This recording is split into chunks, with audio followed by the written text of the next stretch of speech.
ٹھیک ہے، استطاعت نہ ہو تب حج کیسے کر سکتے ہیں، کرنا چاہیے نہیں چاہیے، انشاءاللہ بتاتے ہیں آپ کو. بہت شکریہ بہن، آپ نے ہمیں جوائن کیا بیگوسرائے سے. انشاءاللہ آپ کے سوال کا جواب جانیے گا. ناظرین، وقفے کے بعد پھر سے آپ کا خیر مقدم ہے حج اسپیشل ٹرانسمیشن فضائل حج پروگرام میں. آج کا عنوان ہے مکہ مکرمہ میں حاضری کے آداب. ہمارے ساتھ مہمان محترم مفتی سید ضیاء الدین نقشبندی صاحب تشریف فرما ہیں، اور اسی کے ساتھ ساتھ نعت گو نعت خواں جناب آغا سروش صاحب بھی تشریف فرما ہیں. حضرت آپ کا استقبال ہے، مرحبا، اہلا وسہلا.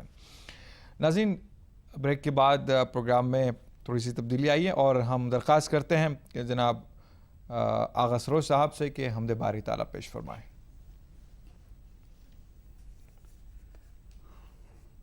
مطلب پیش کر رہا ہوں. ارشاد.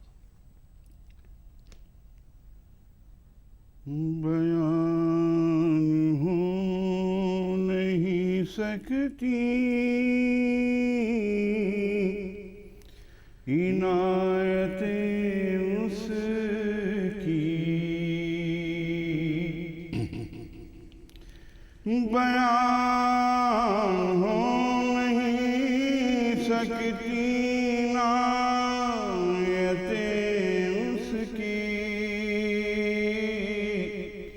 تمام فاصلے میرے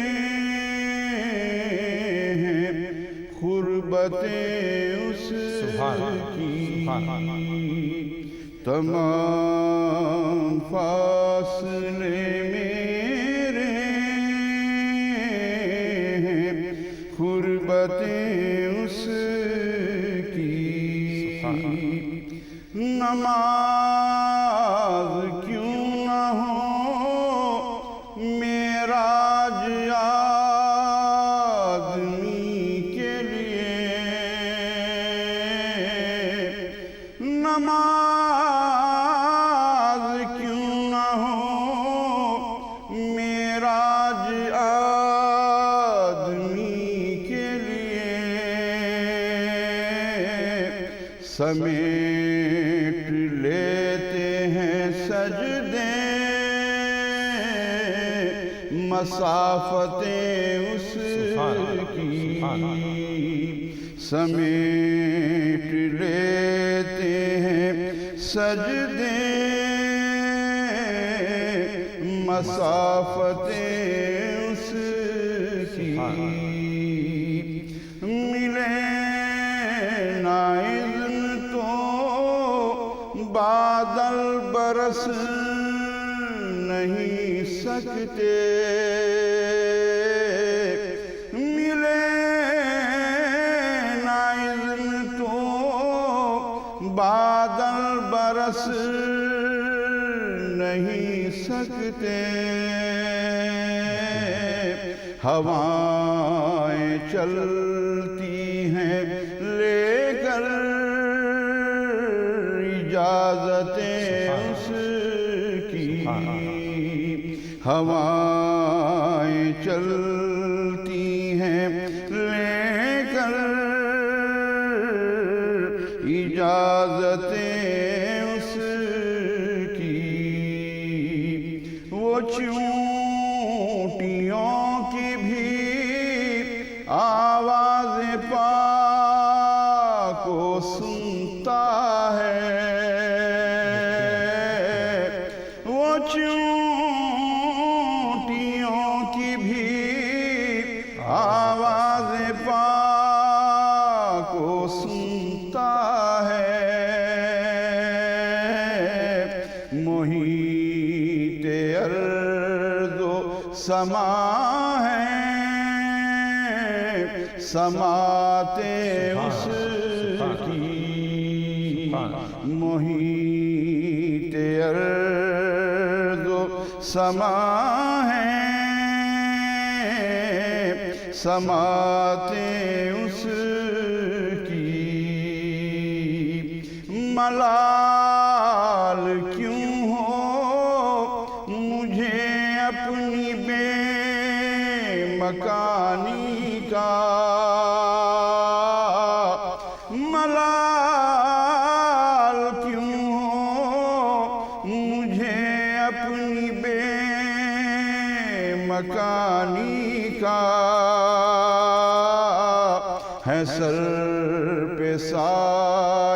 فگنی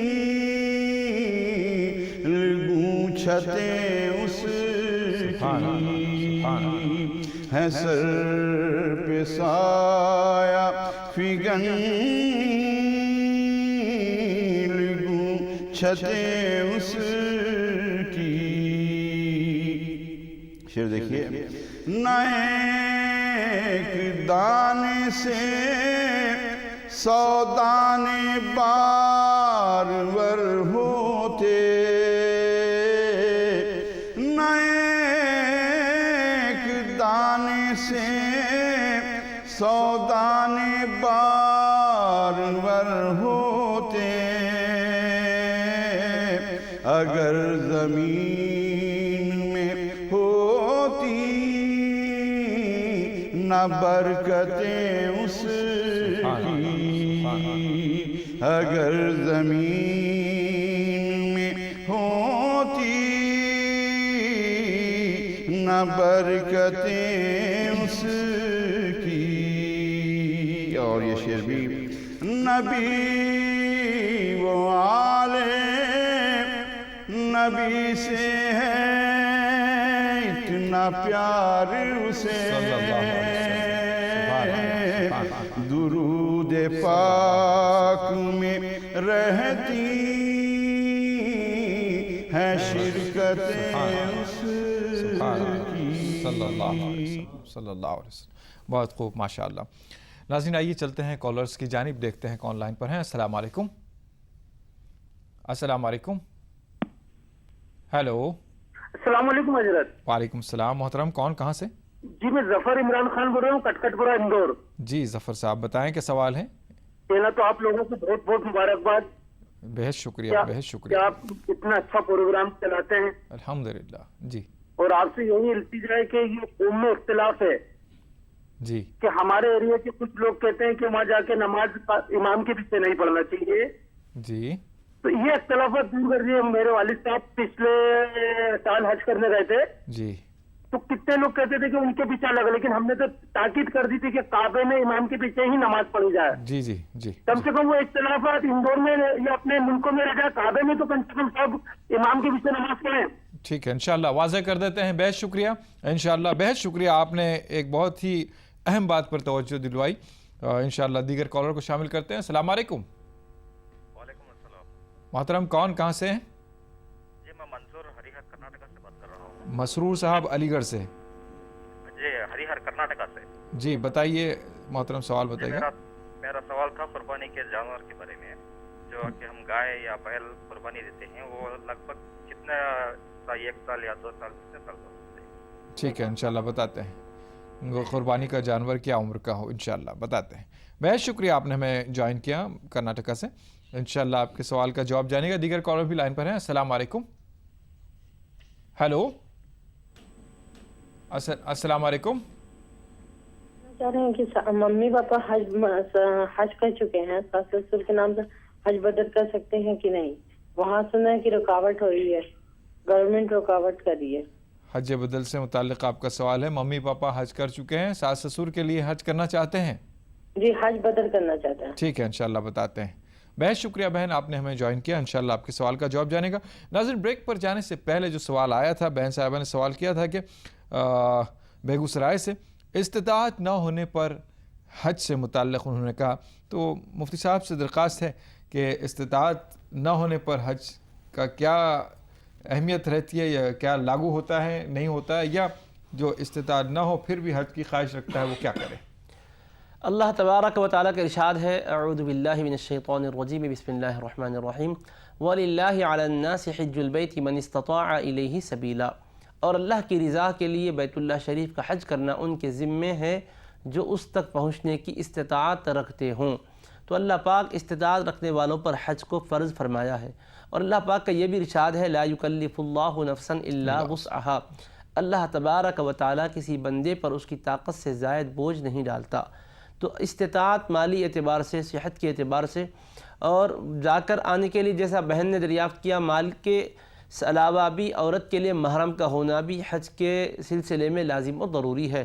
جب یہ میسر آ جائیں تب اس پر فریض حج عائد ہوتا ہے، لیکن اگر یہ صورتحال نہیں ہے، استطاعت ثابت نہیں ہوئی، مالی وسائل نہیں ہیں اور محرم وغیرہ بھی میسر نہیں آ رہے ہیں، تو ایسی صورت میں تمنا اور آرزو تو دل میں رہنا چاہیے، اور جو اللہ تبارک و تعالیٰ کے گھر تک پہنچنے کی تمنا اور آرزو کرتا ہے اور اگر کسی وجہ سے جانے کا اس کے سلسلے میں معاملہ نہیں ہوتا ہے، تب بھی نیک ارادے کی وجہ سے اللہ کے پاس اس کو اجر و ثواب ملتا ہے۔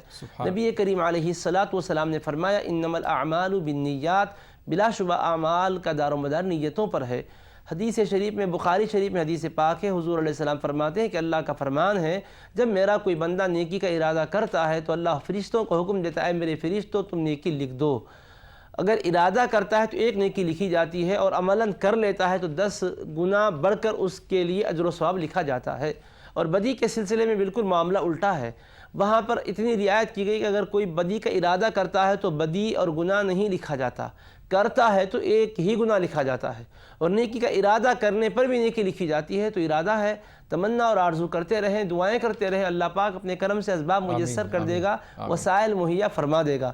لیکن کسی وجہ سے نہ بھی جانا ہو سکے تو یہ کیا کم سعادت کی بات ہے کہ اللہ نے اپنے دل میں اپنے گھر کی طرف اشتیاق کا جذبہ رکھا ہے، یہ بھی بہت بڑی نعمت اور دولت ہے۔ سبحان اللہ، ماشاء اللہ۔ دیگر سوال آیا تھا، تھوڑا سا بہت عام ہے یہ سوال، ظفر بھائی نے سوال کیا ہے کہ کعبۃ اللہ کے امام کا جو اختلاف ہے، مسالک کے اختلاف ہے یا جو بھی غلط فہمیاں لوگوں کے ذہنوں میں پائی جاتی ہے، تھوڑا سا اسے واضح فرما دیں۔ دیکھیے، ایک بات پہلے تو بنیادی طور پر تمام اہل اسلام کو سمجھ لینی چاہیے کہ جو فقہ حنفی ہے، فقہ شافعی ہے، فقہ مالکی ہے، فقہ حنبلی ہے، یہ ائمہ کرام میں جو آپس میں فقہی تحقیقی اختلافات ہیں، یہ اختلافات ذات کے لیے نہیں ہیں اور اپنی شخصیت کے لیے نہیں ہیں، بلکہ یہ نبی پاک علیہ السلام کی احادیث شریفہ میں جو مختلف اقوال ملتے ہیں، کبھی حضور پاک علیہ السلام نے کوئی عمل کیا، بعد ازاں وہ عمل آپ علیہ السلام نے نہیں کیا،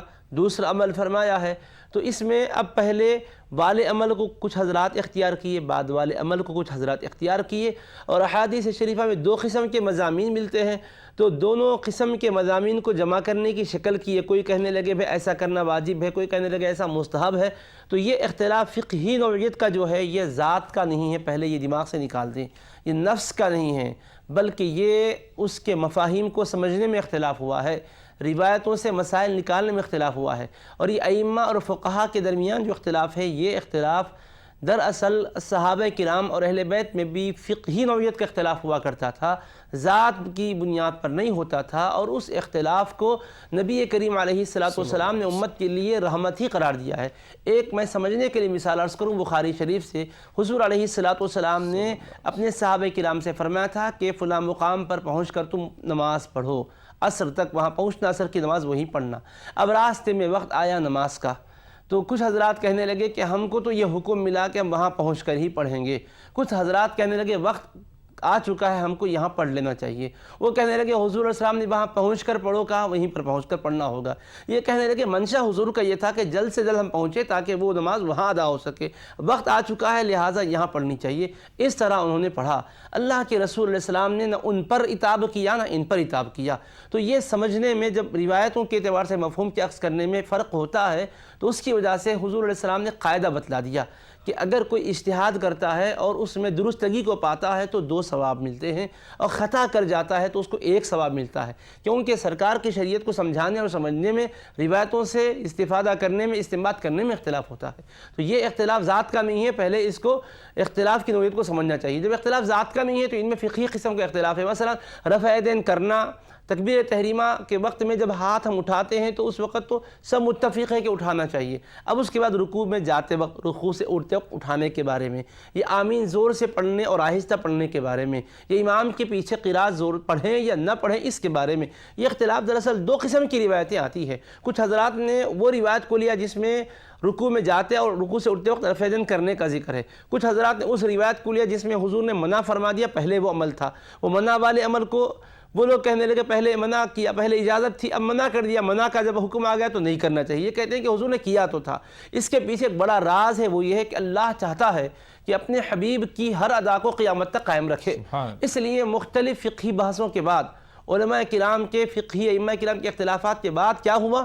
بات یہ ہوئی کہ حضور کی ہر ادا محفوظ ہو گئی. کسی وقت بھی رفع جناب نے کیا تھا مگر کیا تو تھا نا، لیکن اللہ پاک نے چاہا کہ وہ ادا بھی حبیب کی قیامت تک رہے. اللہ اپنے محبوب کو اس قدر چاہتا ہے کہ ان کی کوئی ادا کو مٹنے نہیں دیتا. ایک سنت رسول بھی اب تک نہ مٹ سکی، کیسی وفات، وہ تو مسلسل حیات ہے. تو یہ حکمت ہے اللہ پاک کی. لہٰذا اس نوعیت کو اختلاف کے ہمارے لوگ سمجھیں، جہاں بھی ہم رہیں اس گہرائی والی بات کو سمجھیں گے تو پھر ہمارے ذہنی انتشار اور خرابشار سے ہم نکل سکیں گے. اللہ ہمیں خیر کو سمجھنے کی توفیق عطا فرمائے. آمین آمین آمین. اللہم لبیک لبیک لا شریک لک لبیک ان الحمد والنعمت لک والملک لا شریک لک. ناظرین وقفے کے بعد پھر سے آپ کا خیر مقدم ہے. آج کا عنوان چل رہا ہے مکہ مکرمہ میں حاضری کے آداب. اس عنوان پر روشنی ڈال رہے ہیں مفتی سید ضیاء الدین نقشبندی صاحب. ناظرین کالر لائن پر موجود ہیں. السلام علیکم. السلام علیکم. وعلیکم السلام. محترم کون کہاں سے؟ جی میں مظہر خان دھار سے بول رہا ہوں، ایم پی. جی بتائیں، سوال بتائیں. میرا سوال یہ ہے کہ عمرہ کس کس مقام سے کیا جاتا ہے؟ عمرہ کس مقام پر کیا جاتا ہے؟ کس مقام سے کیا جاتا ہے اور اس کی فضیلت. ٹھیک ہے. اور دوسرا یہ ہے کہ بڑا عمرہ چھوٹا عمرہ یہ کیا ہوتا ہے؟ بڑا عمرہ چھوٹا عمرہ بھی ہے؟ جی ٹھیک ہے. جی بہت شکریہ آپ نے میں کال کیا. دیگر کالر بھی لائن پر ہیں. السلام علیکم. السلام علیکم. جی وعلیکم السلام. محترم کون کہاں سے؟ جی میں عادل بول رہا ہوں بھوپال سے. جی عادل صاحب بتائیں کیا سوال ہے آپ کا؟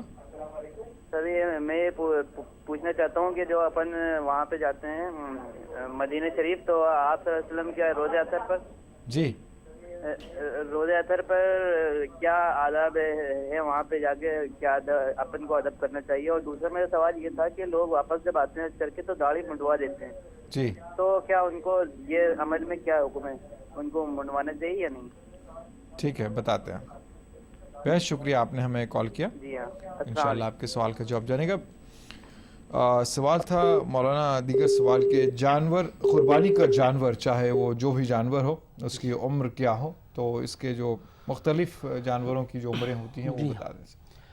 دیکھیے ایک تو دمبا ہے. دمبے کے سلسلے میں یہ بات واضح طور پر بتلا دی گئی ہے کہ اگر وہ 6 ماہ کا بھی ہو لیکن اس قدر فربا ہے کہ 1 سال کے جانور کے برابر نظر آتا ہو تو شرعاً اس کی قربانی درست ہے. اس کے علاوہ بکریاں وغیرہ سب 1 سال کے ہونا چاہیے. اور جو بڑا جانور ہمارے عرف میں کہتے ہیں بیل ہے، بھینس وغیرہ ہے، تو یہ 2 سال کے ہونا لازمی ہیں. اور اونٹ ہو تو پھر وہ 5 سال کا ہو. اس طرح کی تفصیل ہے. انشاءاللہ تعالی مزید اس کی تفصیلات پھر جیسے بھی سوالات موصول ہوں گے بتلائیں گے، کیونکہ حج سے متعلق گفتگو چل رہی ہے تو زیادہ تر گفتگو ہماری حج پر ہو رہی ہے. مولانا ایک سوال ہے، بہن صاحب نے سوال کیا تھا حج بدل سے متعلق. والدین حج کر چکے ہیں اور ساس سسر کے سے کا حج بدل کرنا چاہتے ہیں، کچھ اس طرح کا سوال بتا رہے تھے. حج بدل کیسے ہو، کون کر سکتا ہے، کن حالات میں بتائیں. جس پر حج فرض ہو چکا ہو اور وہ زندگی میں اب اس کیفیت کو پہنچ چکا ہے کہ وہ سفر کرنے کے موقف میں نہیں ہے، بیمار ہے، صحت اس کی ساتھ نہیں دے رہی ہے، تو اس پر لازم ہے کہ وہ اپنے حین حیات اپنی طرف سے کسی کو اپنا حج کرنے کے لیے روانہ کر دے. ایسا شخص اگر نہیں کیا اور دنیا سے وہ فوت ہو گیا تو فرض حج کا تاریک ہو کر وہ دنیا سے گیا ہے. تو اب ایسی صورت میں وہ وصیت کر گیا ہے تو پھر اس کی وصیت کے 1/3 حصے میں چونکہ وصیت جاری ہوگی تو اس کے بقدر جو رقم ہوگی وہ جہاں سے بھی حج ہو سکتا ہے کرا دیا جائے گا. یا ورثہ اس کے حق میں رضامندی سے اس بات کو چاہتے ہیں کہ ان کی طرف سے حج ادا ہو جائے اور وہ اس طرح کا اہتمام کرتے ہیں تو یہ بھی سعادت کی بات ہوگی، ان کا حج ادا ہو جائے گا. اور وصیت وہ نہیں کر کے چلے گئے تھے.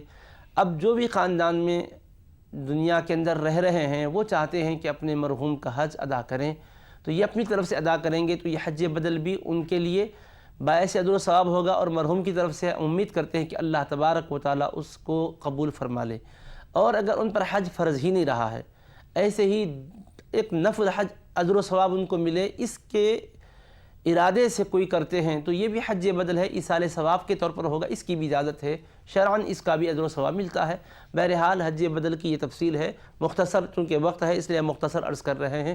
اللہ تبارک و تعالیٰ ان لوگوں کو بھی جزائے خیر دے جو دنیا سے فوت شدہ لوگوں کی طرف سے حج کروانا چاہتے ہیں، کرنا چاہتے ہیں، اور جو دنیا سے گزر چکے جن کی طرف سے کیا جا رہا ہے اس کو اللہ ان کی طرف سے قبول فرما لے۔ آمین آمین۔ محترم آغا سروش صاحب سے درخواست ہے کہ نعت پاک پیش فرمائیں۔ نعت شریف کا مسئلہ ہے۔ یہ جو نالین نبی کے قدم پاک میں ہے، یہ جو نالین نبی کے قدم پاک میں ہے،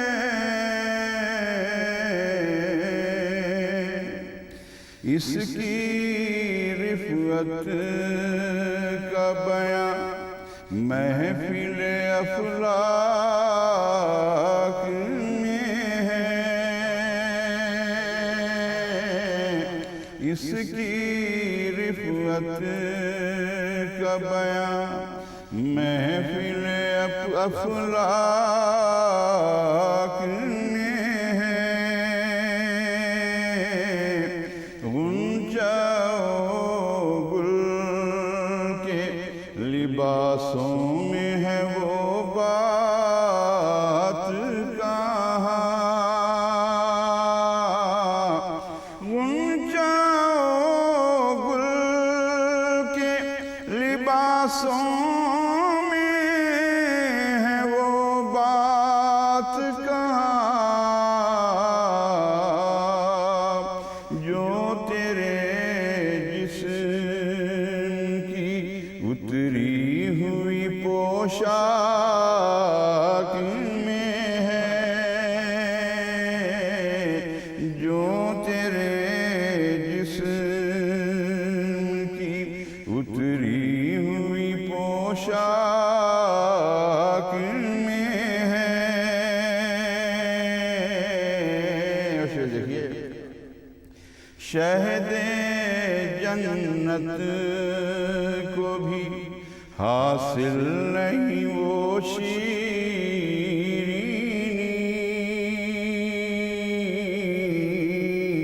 شہد جنت کو بھی حاصل نہیں وہ شیرینی،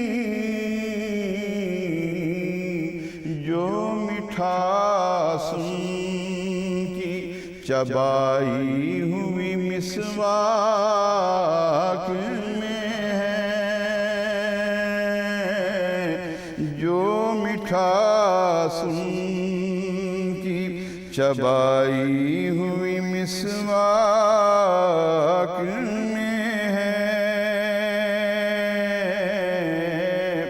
کربلا کیوں نہ ہو سونے سے بھی مہنگی تیری خاک، کربلا کیوں نہ ہو سونے سے بھی مہنگی تیری خاک،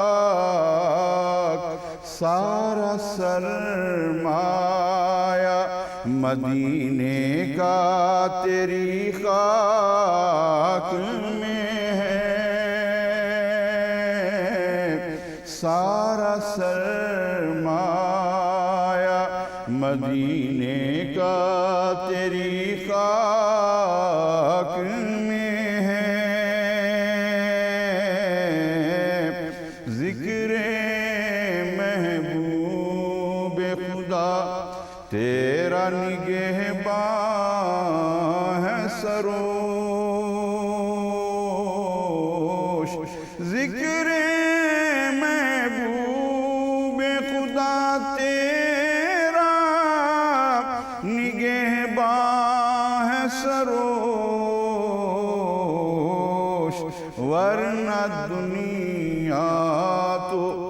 زمانے سے تیری طاق میں ہے،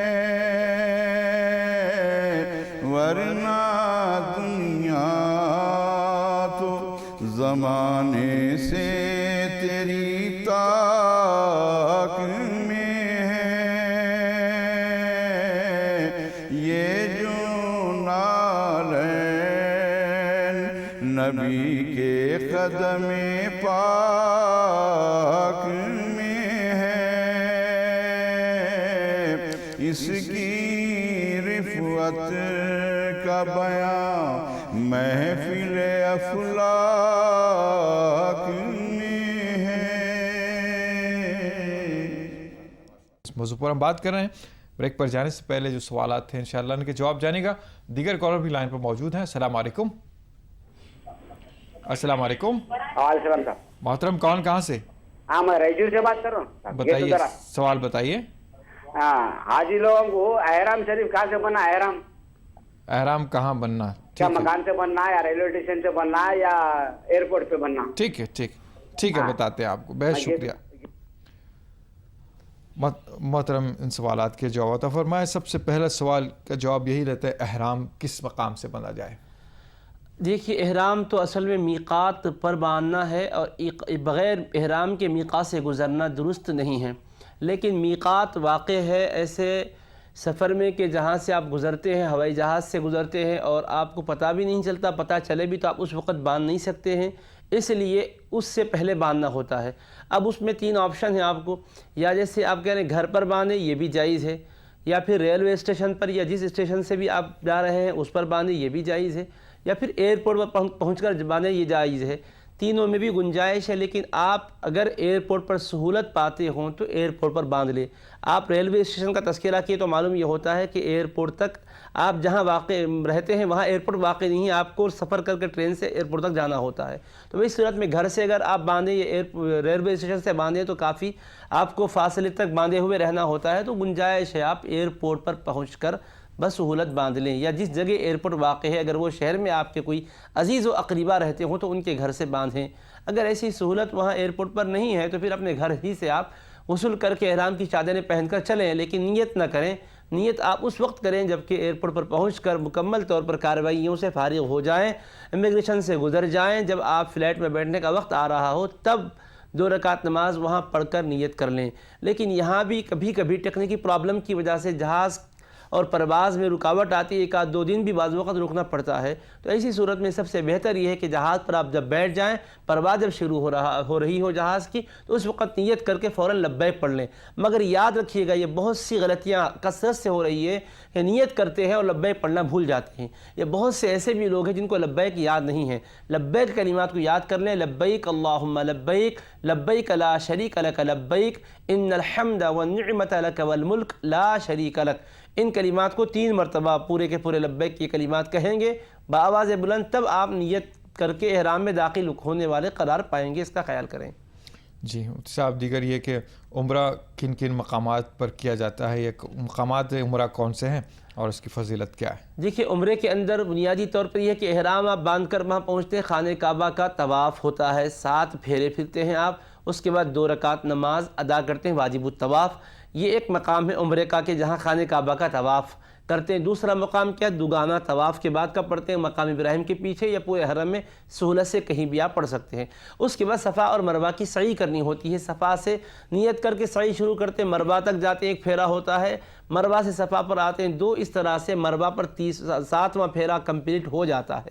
یہ عمرے کے مقامات ہیں۔ اس کے بعد آپ اپنے سر کے بال منڈوا لیں، خواتین بال تو منڈوا نہیں سکتی، وہ چوٹی کے آخری حصے سے 1 انگل کے بال کٹوا لیں گی، مکمل بال 1 پور کے برابر کٹوا لیں گی، یہ زیادہ بہتر ہے۔ اس طرح عمرہ ادا ہوگا، یہ عمرے کے مقامات ہوں گے۔ چھوٹا عمرہ اور بڑا عمرہ؟ چھوٹا عمرہ اور بڑا عمرہ یہ ہمارے عرف میں ہے، ورنہ شرعی اعتبار سے عمرہ عمرہ ہے، اس میں چھوٹا اور بڑا کچھ نہیں ہے۔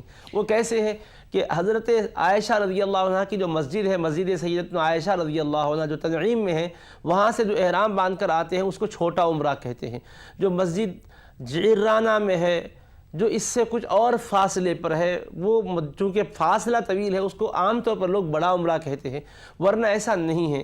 مسافت خواہ کم ہو یا زائد، حرم کے حدود سے باہر جا کر ہی آپ کو نیت احرام باندھ کر نیت کر کے آپ کو آنا ہوتا ہے. مسافت کے قلیل اور کبیر ہونے کی وجہ سے، کم اور زائد ہونے کی وجہ سے چھوٹا اور بڑا عمرہ یہ ہمارے لوگوں کے درمیان عرف میں رواج چل پڑا ہے، ورنہ شرعی اعتبار سے صغیر اور کبیر کی عمرے کے اندر کوئی اصطلاح نہیں ہے. سب عمرے ثواب کے اعتبار سے برابر ہے، آپ اس کا اہتمام کریں. بہت شکریہ مفتی صاحب.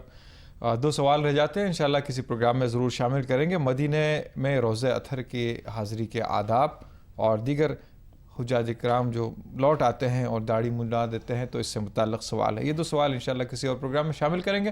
بہرحال ناظرین، پروگرام اختتام پذیر ہوتا ہے. بہت شکریہ آپ کے کالز کا، آپ کی ہمت افزائی کا. ہم اپنے مہمان محترم کا بھی شکریہ ادا کرتے ہیں، جزاک اللہ خیر، اور درخواست کرتے ہیں اپنے مہمان نعت خواں صاحب سے کہ ایک مختصر سی نعت پیش فرماتے چلیں.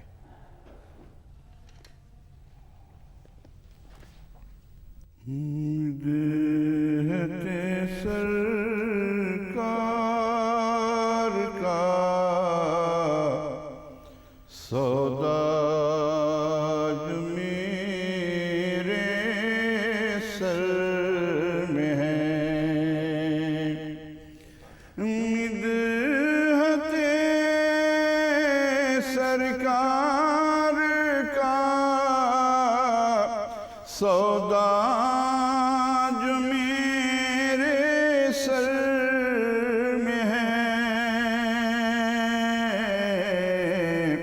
ہر غرور تاج سلطانی